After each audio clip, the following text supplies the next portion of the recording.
पानी ले ये गिलास।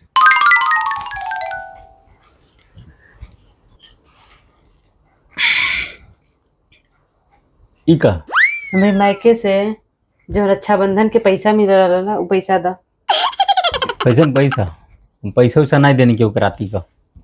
हे हम केहू और ना है, हम तार मेहरारू है, पैसा दा हमार।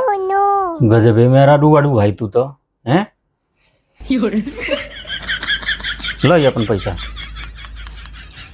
इनमें 500 कम बा, कहाँ गई ले आओ दा।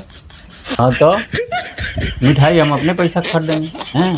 अले गले खर्चा हम उठाऊंगी हैं। तो खाली हमारे पॉकेट से पैसा खर्चा हुई तो खाली अपन बटोर बू हैं।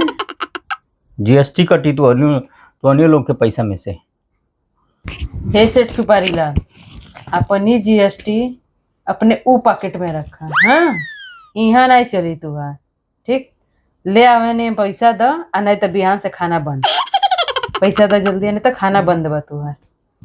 हाँ तो भाई गजबे बाटे मेहरा रू पूरा। हट तो लो ये अपन पैसा। जा निकलो।